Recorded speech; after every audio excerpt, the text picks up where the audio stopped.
బాబు cinema postpone అవ్వడమేమో కానీ అన్ని సినిమాలకు లైన్ దొరికినట్టు అయిపోయింది. మహర్షి మే 9కి వెళ్లడంతో నాని సినిమాని ధైర్యంగా డేట్ మార్చేశారు. ఇక ఈ సినిమా ఏప్రిల్ 19న విడుదల చేస్తున్నామని అఫీషియల్ గా ప్రకటించేశారు కూడా. దీనివల్ల నాగ చైతన్య, సమంతాల మజిలీ వేరే ఏ సినిమాతో పోటీ లేకుండా సింగిల్ గా రాబోతుంది. ఇక మహర్షి వదిలేసిన ఏప్రిల్ 25న ఇంకో క్రేజీ ప్రాజెక్ట్ వచ్చి చేరింది. అదే Bellamkonda Srinivas తేజల Sita cinema.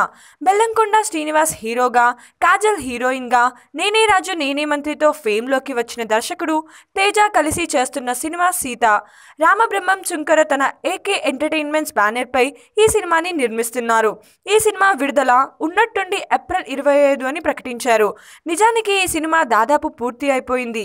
Release date ఇచ్చి ప్రమోషన్స్ కోసం మంచి డేట్ చూస్తున్న సీతా చిత్ర బృందంకి మహేష్ సినిమా వాయిదా కలిసి వచ్చిందనే చెప్పాలి.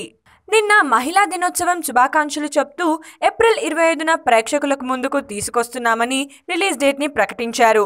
ఈ సినిమాకి మరికొన్ని ప్రత్యేకతలు ఉన్నాయి. ప్రస్తుతం అగ్ర హీరోయిన్ గా కొనసాగుతున్న కాజల్, తేజ దర్శకత్వంలో నటిస్తున్న 3వ చిత్రం ఇది. అలాగే బెల్లంకొండతో కాజల్ నటిస్తున్న 2వ సినిమా.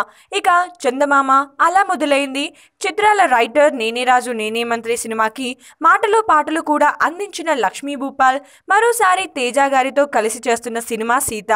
ఈ సినిమాకి సంగీతం అనూప్ రూబెన్స్ అందిస్తున్నారు.